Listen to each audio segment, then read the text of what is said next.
The elevator doors slid shut behind me with a soft, almost indifferent chime, far too composed for the gravity of what had just unfolded.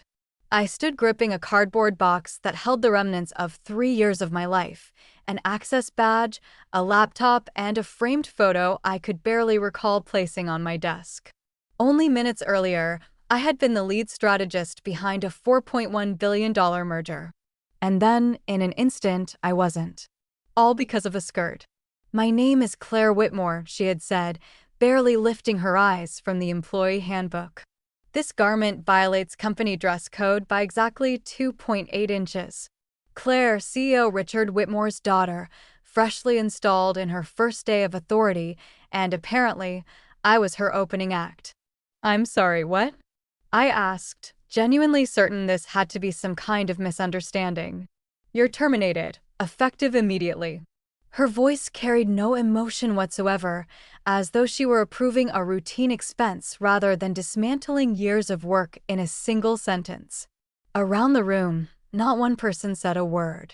Not HR. Not my colleagues. Not the senior executives who had spent months urging me to take the lead on this deal. Just silence, and that silence told me everything I needed to know. Nobody was going to intervene. So I didn't fight it. I nodded, packed my things, and walked out. As the elevator descended toward the lobby of Vanguard Analytics, my phone buzzed. One name lit up the screen: Ethan Cole, lead investor at Orion Capital. The man waiting downstairs to sign an agreement that was supposed to change everything. I hesitated, then answered. "Molly, where are you?" His tone was clipped urgent. "We're all here, the board, legal, everyone. We make history in 10 minutes. I closed my eyes for a brief moment, steadying myself. "There's been a change of plans," I said quietly. A pause. "What do you mean?" The elevator doors parted. I could already see him across the lobby, Ethan, flanked by advisors, checking his watch, scanning the room. I stepped forward, my grip tightening on the box. "I've been terminated," I said. Silence. Then a short, skeptical laugh. "Okay. Very funny. What kind of negotiating move is this?" "It's not a move," I replied. "It's the truth." He spotted me then. Our eyes met across the crowded lobby, and I watched his expression travel from confusion to something far darker, because somewhere beneath the surface, he already understood that everything was about to unravel. Ethan didn't stay on the line. He ended the call mid-stride and walked straight toward me, his entire team following at his heels. Up close, I could see the tension locked in his jaw, the way his eyes searched mine for any trace of a calculated bluff. "Tell me this isn't real," he said quietly. "I wish I could," I replied. Behind him, members of Orion Capital exchanged uneasy looks. The atmosphere in the lobby shifted entirely. Conversations dissolved. People who had gathered for a historic signing were now frozen, watching something fall apart in real time. Claire Whitmore emerged moments later from the executive elevator, wearing the same composed expression she'd had upstairs. Richard Whitmore followed, accompanied by 2 board members and legal counsel. They moved briskly, but not briskly enough to contain what was already happening. Ethan turned to face them. "You fired her." Claire raised her chin slightly. "She violated company policy." "For a skirt?" His disbelief had an edge to it, almost surgical. "It's about standards," she replied. Ethan exhaled slowly, then shook his head. "No, it's about judgment. And this," he gestured toward me, "is the worst judgment call I've witnessed in years." Richard stepped forward, attempting to reclaim some semblance of control. "Ethan, we can resolve this. Molly is invaluable. This is clearly a misunderstanding." But it was already too late. Ethan turned back to his team and spoke in low, deliberate tones. I caught fragments: risk, leadership failure, trust. Then he faced Richard directly. "Our agreement was built around Molly Davis. She structured this deal. Without her, we're not moving forward. You can't simply walk away." Richard said, his voice strained. "Everything is in place." "Actually, we can," Ethan said, steady and measured. Section 4, page 19. The key person clause. She leaves, we withdraw. No penalties. The silence that followed hit harder than any argument could have. I said nothing. I simply adjusted my hold on the box, walked past all of them, and pushed through the front doors. Behind me, the full weight of their decision had just begun to crush them. Outside, the spring air felt almost eerily calm compared to the wreckage I'd left in my wake. I walked to the parking garage without once glancing back. My phone buzzed relentlessly, calls, messages, notifications flooding in one after another. I didn't check a single one. I switched it off entirely. By the time I got home, the story was already spreading. News alerts began appearing on my tablet within hours. Major merger collapses at Vanguard Analytics. Insider conflict derails $4.1 billion deal. Analysts speculated. Journalists guessed. But none of them knew the real story. By the next morning, the company's stock had dropped 27%. By the end of the week, it had fallen even further. Investors panicked. Clients began reconsidering their contracts. What had been positioned as a landmark moment of growth had become a very public unraveling, and thousands of employees suddenly found themselves caught in the fallout. I probably should have felt something stronger: anger, satisfaction, or even regret. But sitting on my balcony with a cup of coffee, I finally had time to finish. All I felt was stillness. For the first time in years, I wasn't racing to a meeting. I wasn't answering emails at midnight. I wasn't carrying an entire company on my back. And yet beneath that calm, something else quietly ached. 3 years of sacrifice. Late nights. Missed moments. Everything I had poured into that company gone in under 5 minutes. Not because I had failed, but because someone else had failed to understand my worth. The calls kept coming. Colleagues, reporters, recruiters I hadn't spoken to in years. I ignored all of them for days, letting the silence stretch, turning my attention to things I had long neglected. Sleep came more easily than I expected. Food tasted different when I wasn't eating it in front of a screen. Still, my thoughts drifted back again and again, to that conference room, to the silence that had sealed my fate. 2 weeks later, my phone rang again. This time, I picked up. Richard Whitmore. I stared at his name on the screen for a long moment before answering. Molly. His voice sounded strained, nothing like the composed executive I had known. We need to talk. I'm listening, I said.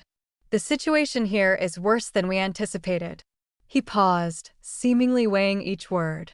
The board wants you back. We need your help to stabilize things. To fix this. I leaned back slightly, letting the silence stretch just long enough. Fix what exactly? I asked. The merger. The clients. Everything. His voice dropped. You know this company better than anyone. We can't recover without you. The same company that had let me walk out without a single word of defense. What's your offer? I asked. Come in. Meet with the board. We're prepared to discuss terms. I could hear the desperation behind every syllable. This wasn't authority reaching out. This was a plea. Part of me wanted to end the call right there. But another part, the part that had spent years building something meaningful, wasn't ready to let it collapse without having one final say. I'll meet, I said at last. But this time, I set the conditions. A brief pause on the other end. Understood, he replied. When the call ended, I already knew one thing with certainty. If I walked back into that building, it would not be as the same person who had left. For hours later, I walked through those same doors. This time I carried nothing but a folder. The boardroom felt heavier than I remembered. Every conversation stopped the moment I entered. Faces turned toward me, some filled with hope, others with visible discomfort. Richard Whitmore looked like he hadn't slept in days. Claire was nowhere in the room. Thank you for coming, Molly, the chairman said, gesturing toward a seat. Let's not waste time, I replied, taking the chair at the center of the table. In 2 weeks, your stock has dropped more than 50%. 3 major clients are reviewing their contracts. The Orion deal is gone, and without it, your survival window is closing fast. No one argued. You asked me to come back, I continued. So, let's be clear, I'm not returning under the same terms. I opened the folder and slid it across the table. These are my conditions. They are not negotiable. The chairman read first, his expression shifting visibly. He passed the folder to Richard. I watched the color gradually leave his face. Full reinstatement, he read quietly. Triple my previous salary. A permanent seat on the board. Complete authority over strategic decisions. And equity. Significant equity, I clarified. A murmur moved around the table. This is extensive, one board member said carefully. So is firing me over a dress code violation on the day of a $4.1 billion merger, I replied, without raising my voice. Heavy silence. Then the chairman looked up. If we agree to all of this? I'll work to stabilize the company, I said. No guarantees. But without me, you already know the outcome. That was the moment they understood. One by one, they reached for their pens. When the folder returned to me, every signature was in place. I stood, closed it calmly, and said, Good. Then let's begin. I didn't allow myself a moment of celebration. By the time I stepped out of the boardroom, I was already making calls. The first was to Ethan Cole. He didn't answer right away, and when he finally did, his tone was guarded. Molly. I'm back, I said. And I have full authority. A brief pause. That doesn't change what happened. I know, I replied. That's why I'm not asking you to trust the company. I'm asking you to trust me. What followed was a long, direct, and far less optimistic conversation than the ones we'd once shared. The leverage had shifted. Both of us knew it. By the time we finished, he agreed to review a revised proposal, but the terms were no longer in our favor. Reduced valuation, stricter conditions, more control on their side. It wasn't the deal we had originally built together. But it was still a foothold. Over the weeks that followed, I worked without pause. Departments were restructured. Budgets were cut. Some of the decisions were difficult, but necessary. The company stopped its free fall, yet recovery remained slow and uncertain. Richard watched everything closely. One evening, while we reviewed projections together, he said quietly, You've changed. I didn't look up from the report. Have I? You're sharper. Colder. I allowed myself a small, measured smile. Clarity tends to do that. He didn't respond. What he didn't know was that my focus had quietly begun to shift. The part of me that had once given everything without question was gone. In its place, something else had begun to take shape. A different kind of plan. Not about repairing what was broken, but about building something that belonged entirely to me. The idea didn't arrive all at once. It started as a quiet, persistent thought I couldn't shake, no matter how consumed I was by the recovery effort. It crystallized one morning as I stood in front of my wardrobe, staring at rows of perfectly tailored clothing. Everything looked professional. Everything followed every rule. And yet none of it felt like me. A few inches of fabric. That was all it had taken. Later that day, I called Elena Park, our head of product innovation. We met for a quick lunch, away from the office. I need your help with something, I said. She raised an eyebrow. What kind of project? Something small, experimental, I replied. And completely separate from our core business. That was enough. Over the following week, she quietly assembled a small team, designers, analysts, and a few engineers who were accustomed to thinking outside conventional frameworks. We worked after hours in empty meeting rooms and borrowed spaces, building something that didn't officially exist yet. At first glance, the concept sounded almost too simple. Professional clothing that adapts. Adapts how? One of them asked. To different environments, I said. Different expectations. Different rules that don't always hold up to scrutiny. I told them the real story, not the version that had made headlines, but the actual moment, the silence, the decision that had reduced years of contribution to a single measurement. Nobody interrupted. We started with one piece, a skirt. From a distance, it looked like any other, clean lines, a professional cut. But hidden within the design was something quietly revolutionary. A subtle internal system that allowed the length to shift without sacrificing structure or style. Why not just settle on one universal standard? Someone asked. Because standards change, I said. And people shouldn't have to dismantle their identity every time they do. That was the moment the project became something real. We weren't simply designing clothes. We were solving a problem that no one had ever taken seriously enough to address. And for the first time since everything had fallen apart, I wasn't just mending something that was broken. I was creating something entirely new. 6 months later, it was no longer just an idea. We had prototypes, a small production partner, and a name: Adaptations. The day before the official launch, I scheduled a company-wide meeting, no detailed agenda, just a brief note. Mandatory attendance. When I walked onto the stage, I could feel the curiosity radiating from the room. Executives occupied the front rows. Employees filled the rest. And somewhere near the middle, Claire Whitmore sat quietly, doing her best not to stand out, but unable to avoid being present. "Thank you for coming," I began. "Today isn't about quarterly results. It's about something new." The first slide clicked into view. The logo appeared clean, minimal, unmistakably different. For the past 6 months, a small team has been working on a project that represents an entirely new direction. Murmurs spread through the room as I moved slowly across the stage, letting the moment breathe. This project began with a single question: what happens when professional value is judged by something superficial? Silence fell.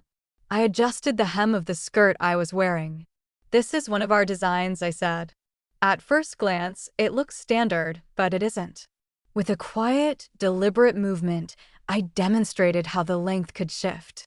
Subtle, seamless, controlled. Several people in the front rows leaned forward. "A difference of a few inches," I continued, "once cost this company a $4.1 billion deal." The room went completely still. Not a sound, not a movement. I didn't need to say another word. Everyone already knew. "This line is called Adaptations," I said finally. "Because real professionalism isn't about rigid rules. It's about the capacity to adapt without losing who you are." When I stepped back, the silence held for a moment longer, but the message had already landed. And this time, nobody could look away. The response was immediate. By the next morning, our website traffic had doubled. By the end of the week, it had crashed entirely under the volume. Orders arrived faster than we could process them. Professionals from finance, law, and technology began sharing their own stories online about dress codes, about silent judgments, about moments when appearance had been weighted more heavily than ability. Adaptations was no longer just a product. It had become a conversation. Media coverage followed quickly. Headlines initially focused on the design itself, then shifted to the story behind it. A senior executive fired over a few inches of fabric. A collapsed billion-dollar deal. A comeback that transformed humiliation into innovation. Within 2 weeks, demand had surpassed every projection we had made. Ethan Cole added momentum without even trying. During an interview, he mentioned the brand almost in passing. "I respect companies that value substance over appearance," he said. "That's why I support Adaptations." That single statement traveled further and faster than any marketing campaign we could have launched. Back at Vanguard Analytics, the transformation was impossible to ignore. The company had stabilized, but it wasn't the merger keeping it afloat. It was Adaptations. Revenue from the line began to outpace the core business. Investors who had once doubted our survival were now asking about expansion. The board had stopped treating the project as a peripheral initiative and begun regarding it as the company's most valuable asset. Richard called me into his office one afternoon and placed a report on the desk in front of me. "This is bigger than we anticipated," he admitted. I glanced at the numbers, then back at him. "Yes," I said simply. "It is." What neither of us said aloud, but both of us understood, was something far simpler. The thing they had almost thrown away was now the only reason they still had a future. A year later, the landscape had changed entirely. Adaptations was no longer a division. It had become its own independent company, with Vanguard Analytics retaining only a minority stake. What had begun as a quiet after-hours experiment had grown into something none of us had dared to fully imagine. On the anniversary of the day I was fired, I stood before the entire company once more. "This wasn't built out of success," I said. "It was built from a moment that was designed to diminish me." This time, there was no silence, only attention. I could have chosen anger. I could have pursued the kind of revenge most people might expect. But what I chose instead was to build something larger than the moment that tried to define me. I announced the launch of a foundation, funded by Adaptation's profits. Its mission was straightforward: support women facing workplace bias, provide mentorship, and open doors where judgment had once slammed them shut. In the audience, Claire Whitmore sat quietly, not hiding this time, but visibly changed. The effortless confidence she had once worn so casually had been replaced by something more careful, more considered. After the meeting, she approached me. "I made a mistake," she said. "I didn't understand what I was doing." I studied her for a moment, then gave a small nod. "Then make sure it means something," I replied. Weeks later, she applied to the Foundation's mentorship program. No special consideration, just the chance to begin again. I didn't need to add anything further. Because in the end, the real victory was never in watching anyone fall. It was in rising so far beyond the moment that tried to break you that those who caused it could no longer look away.